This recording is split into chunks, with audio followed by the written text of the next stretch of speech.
தமிழ்நாட்டில் நிலையான ஒரு ஆட்சி அமைய வேண்டும் என்று ஆளுநர் ராஜேந்திர அர்லேகர் விரும்புவதால் தமிழக வெற்றிக் கழகத் தலைவர் விஜய் சட்டசபையில் தனது பெரும்பான்மையை நிரூபித்த பிறகுதான் அடுத்த முதலமைச்சராக பதவியேற்க முடியும் என்று ஆளுநர் மாளிகை வட்டாரங்கள் தெரிவித்துள்ளன.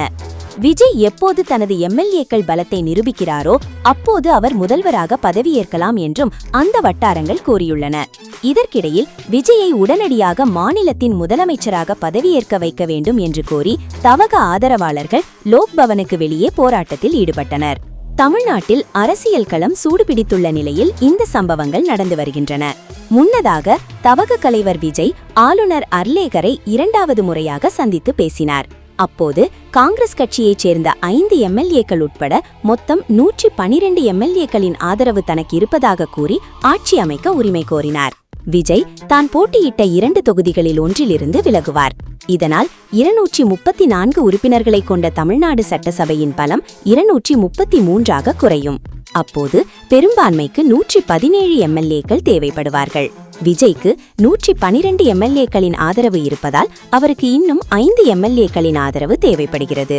பெரும்பான்மையை நிரூபித்த பின்னர் பதவியேற்க வேண்டும் என ஆளுநர் முரண்டு பிடித்து வருவதற்கு அரசியல் கட்சிகள் கண்டனம் தெரிவித்து வருகின்றனர். இதெல்லாம் பாஜகவின் செயல் என்றும் விமர்சித்த வண்ணம் உள்ளனர்.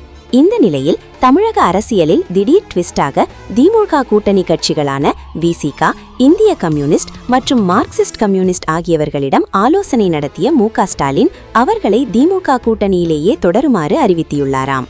இதனால் விஜயால் பெரும்பான்மை நிரூபிக்க முடியாத சூழல் உருவாகியுள்ளது. விடுதலை சிறுத்தைகள் கட்சி விசிக தலைவர் தொல் திருமாவளவன் தமிழக வெற்றிக் கழகத் தலைவர் விஜயை ஆட்சி அமைக்க ஆளுநர் ராஜேந்திர அர்லேகர் அழைக்க வேண்டும் என்றும் சட்டசபையில் பெரும்பான்மையை நிரூபிக்க அவருக்கு வாய்ப்பளிக்க வேண்டும் என்றும் வியாழக்கிழமை வலியுறுத்தினார். மாநில அரசியலில் பாஜக தலையிட்டு குழப்பத்தை உருவாக்குவதாகவும் குற்றம் சாட்டினார். ஆதரவு கோரி விஜயிடமிருந்து தங்களுக்கு கடிதம் வந்துள்ளதாகவும் அது குறித்து விரைவில் தங்கள் கட்சி முடிவெடுக்கும் என்றும் திருமாவளவன் கூறினார். மாநிலத்தில் தனிப்பெரும் கட்சியாக தவக உருவெடுத்துள்ளதால் விஜய் ஆதரவு கோரியுள்ளார். எனவே சட்டசபையில் பெரும்பான்மையை நிரூபித்த பிறகு அவரை பதவியேற்க அனுமதிக்க வேண்டும் என்றும் விசிக தலைவர் கூறினார்.